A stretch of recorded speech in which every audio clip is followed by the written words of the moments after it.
G'day guys. Just giving you a bit of an update. For those of you who haven't seen my community post, because I know not everyone sees that kind of thing, depending on how you watch your YouTube. I've been a bit poorly. I basically came down with a virus in late August. It lasted all through September. I made a video in September. I know I mentioned, I think in that I thought I'd got over it, but it basically went on until September and kind of kicked back in again.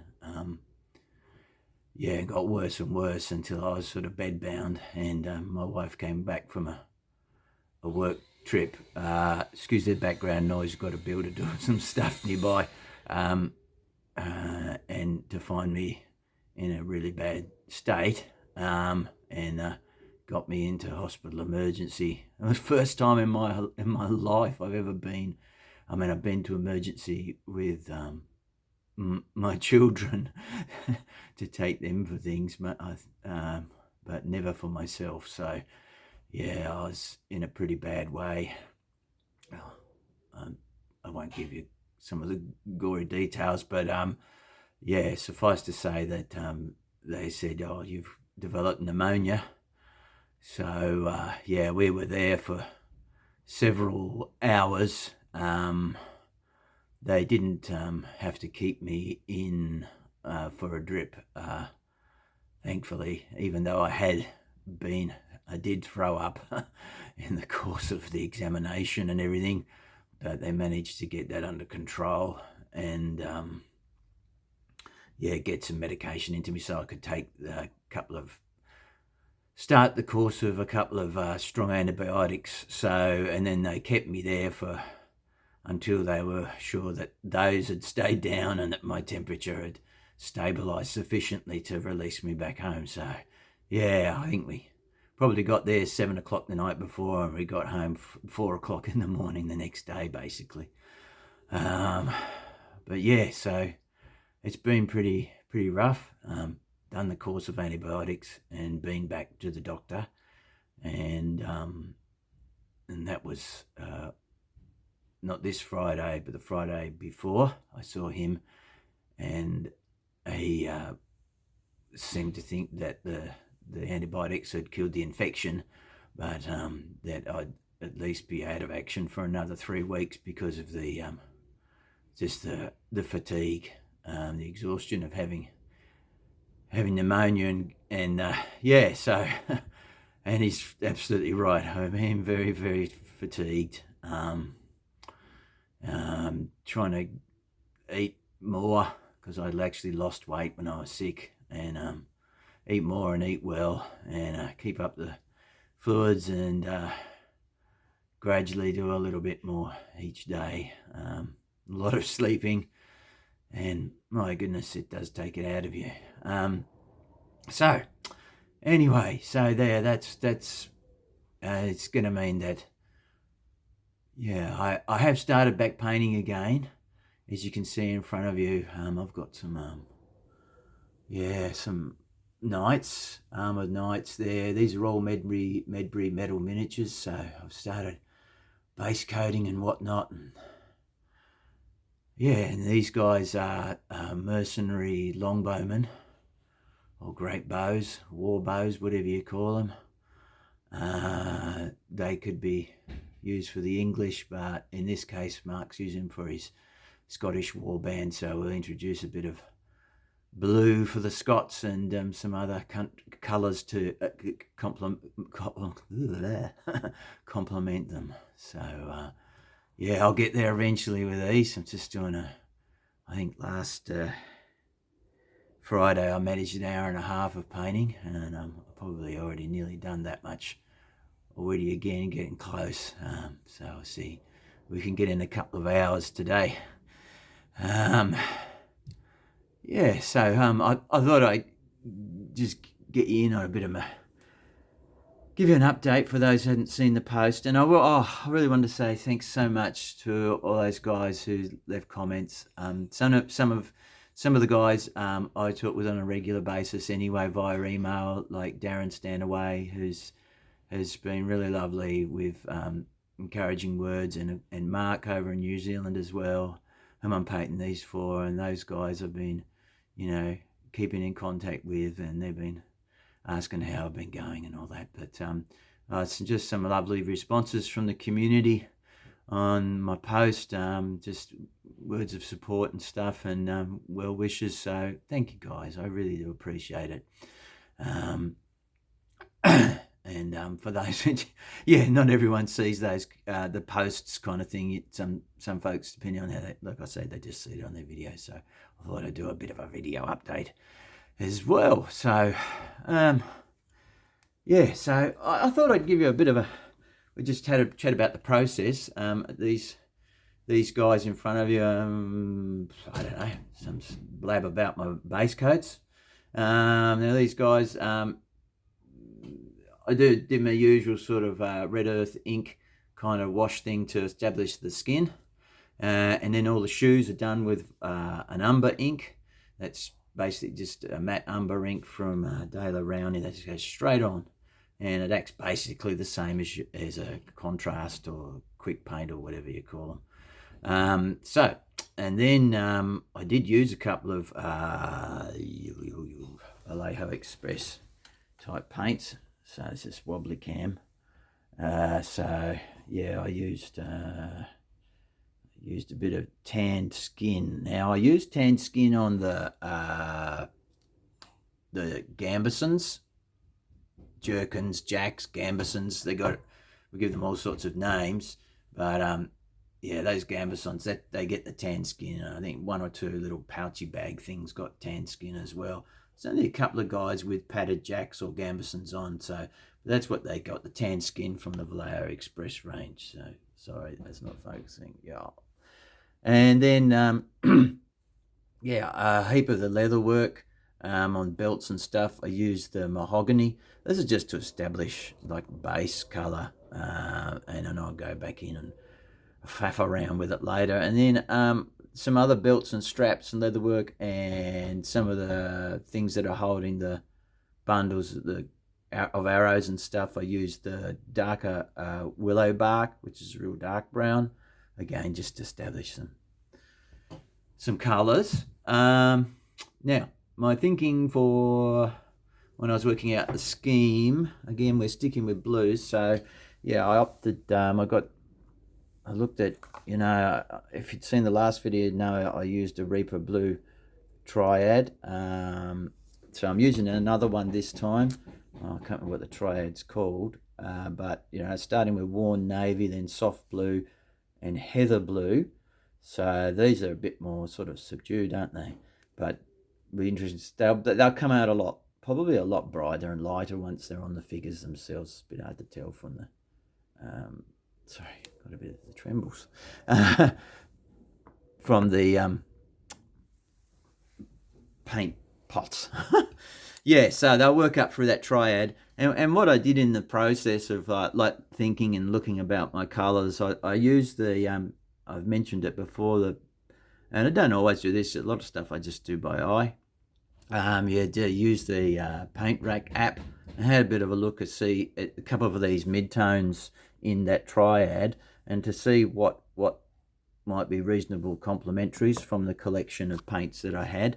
And they were suggesting saddle brown for the mid-tone and cork brown for the lighter tone. Cork brown.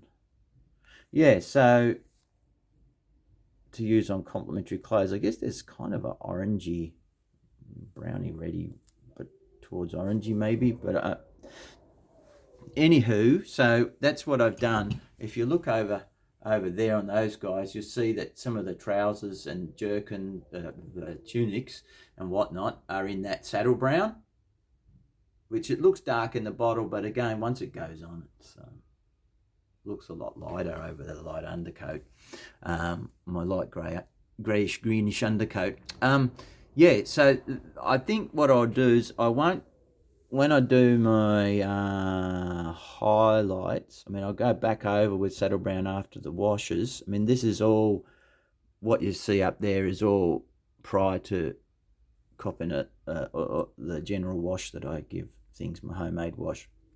I think what I'll do with the highlights, I'll go back over with this, and then I'll add some of this into that, because at the moment for me that's too big. That's too big a jump to go from that to that. So we're going to establish some sort of mid-tone and then just add and tweak it to what I think looks right. I don't think, except maybe on some really extreme creases, I might give some pure cork brown. That's my thought process. So I'm giving you a bit of how I think of these things. Yeah, for my metals, when it's steel and stuff, and you've got a reasonable amount of it, I like to base coat. Although I'm not consistent with doing this, sometimes I base coat metals with just black, But I like this product from the Vallejo Metal Color because it's really thin. It's actually an airbrush color, but you can apply it with a brush, and it runs in really well, which is always a challenge when you're painting things with chainmail, all those little divots and holes. And it's not bulletproof. I mean, you'll always find, I find, when whatever method I use for painting chainmail, now and again you'll see little holes that didn't get any paint in them. But it doesn't affect the overall impact of the chainmail, because it just looks like a bright spot on a reflective spot or something like that. So I use this to base coat a lot of metals. It's super dark, what they call it, gunmetal grey, but it's got very fine flake in it, and I can recommend this one as a base coat for all your metals. Well, your general ones, like to get a nice dark base that is actually metallic to work up from. So not for golds or anything. I don't do that, but generally speaking, sometimes for golds I might start with a dark brown or just a black, or just go straight with the darkest kind of gold tone I've got. Excuse me. Yeah, so that's my metals base coating. What else did I do? Neutral grey. They've got little bucklers. So I'll point one out. They've got these little ditty bucklers. So the front of the bucklers, where they've got them, I've painted them in that neutral grey, and I'm going to push that up to white. So that's be like a point of interest, and some, you're going to have some white and in it, and there's a sort of a sense of uniformity in that the colours tie together, but obviously they're not dressed uniformly in any way whatsoever. It just ties them as a group. And the whole warband has like this blue, the Scottish blue, and a bit of white and off-whites and neutrals and things like that in it. So yeah, that'll go. Now for the feathers on the arrows and that, I just base coated them with green grey from AK 3rd Gen. That was, I could have just gone neutral grey for that as well, but I thought green greys is sort of more of a natural kind of colour for feathers, I thought, and then I'll build it up, make it lighter and lighter, probably use deck tan and then a bit of off-white to flick them with. Yeah. What else did I do? Now, let me think. Yes, there's kind of you notice there seems to be a lot of tones that are almost identical. If we look, let's grab this fella here.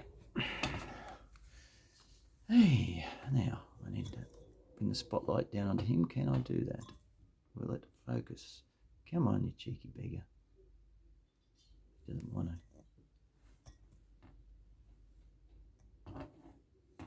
Sorry guys, Mr. Pro here. You'd think that would focus, but it doesn't want to, so we'll go further back. Sorry, I'm not even going to edit that out. It's just John's grubby video work. So you can see there's tones that look almost the same. around his neck there, that cloth thing, hood or whatever it is, and the wood on the bow and the arrows. Same here, you've got that colour there and there, and to look at it you think, surely you're not going to have that same colour. Well, the trick is that with this yellow here that's on cloth, I'm working up. So, I mean in terms of lightness and stuff. So I'm going to use these colours. What have we got? Something faded khaki, is it? Faded labels. That's Reaper's hallmark. Faded khaki, stained ivory, yellow bone. So we're going to go up to a pretty light looking colour there, a real off-white. So again, that will work tying well with the blue and white kind of notion. So we're going up with the cloth, but with the, I haven't got it on the desk because I haven't had to use it yet, but with the woodwork, I'm going to go with my, what's it called? Ink Tense Wood from scale 75. You don't have to use that product in particular. There's actually, I think there's one that, and maybe I'll buy that when I run out of this one. There's one that AK does from their inks range that I think's meant for wood. So, but yeah, like an inky kind of effect that it just naturally over like a light coat like that, or it depends on how dark you want the wood to be, gives a nice effect of the sort of streaky grain of wood without actually painting grain on it. I don't know. I just like it. You know, it's what I do. So yeah, they're going to darken up, you see, rather than lighten up. The wood things will go darker, so it will actually kind of work well. That's my hope. Now, what else? Oh, there's a little bit of mud brown here and there on some things. But that's pretty much the general scheme that we'll see on these chappies. And obviously, you know, detailing. Oh, there's a bit of brown liner, Reaper brown liner, which is a very useful all-purpose, very dark brown, blacky brown paint that I use to block in any bits of hair, beards and whatnot, and tufts of hair that are sticking out. Not that there's a lot on these guys, but yeah. And that's about it. So I might finish there. So yeah, next up is the washers, and I do a homemade with, I'm just lining up the bottles. Okay, so this one I call Gaffer Gamgee's Home Brew, and this one is the no name one. I think this one is more reddy brown. This one's more bluey, greeny, something. It's foul. Anyway, put them together, a couple of drops together, add some express medium or the medium of your choice. Probably put it in an old lid like that, mix it up and apply it, and that'll be how I do the wash. So yeah, that's my thoughts. All right, guys. The only other daft thing I was going to say is I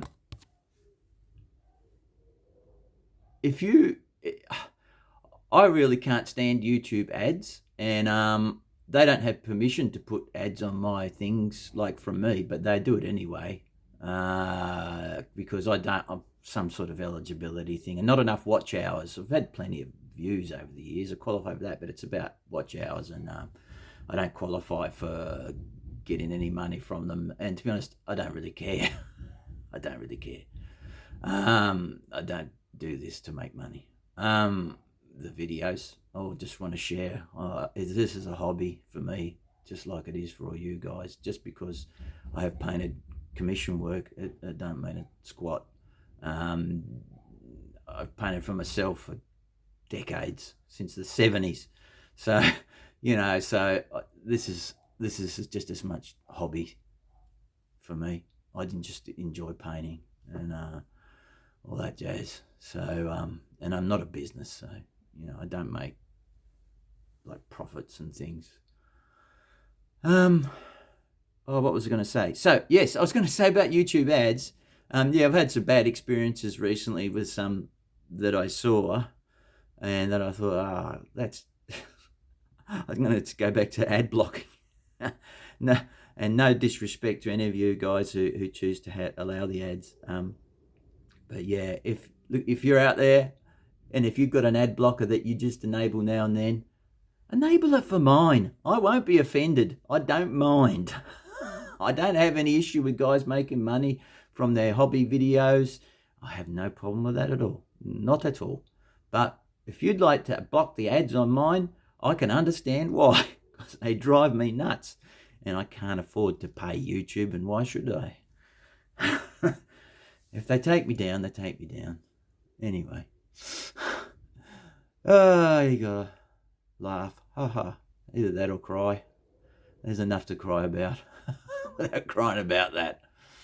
Anyway, enough of my daft ramblings. Put it down to being a bit crazy, which is, like there's a group of us in the hobby area that do suffer from mental illness. I'm one of them, and have done for a long time. PTSD and anxiety, depression, blah, blah, blah, blah, blah. But this hobby, it really does help concentrate the brain. It's good. It blesses a lot of people when they do it. Just that concentrated sort of activity. And anyway, guys, I really have gone on for long. I'll probably be exhausted now after doing this. What a daft beggar I am. Anyway, I just wanted to update you. And look after yourselves. Be kind to each other. And thanks for watching.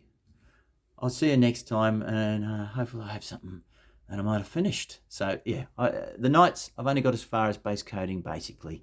All that metal, of which there's a lot of. There's a lot, isn't there? All right, guys. All the best from nutty old Sarge, and I'll see you next time. Bye.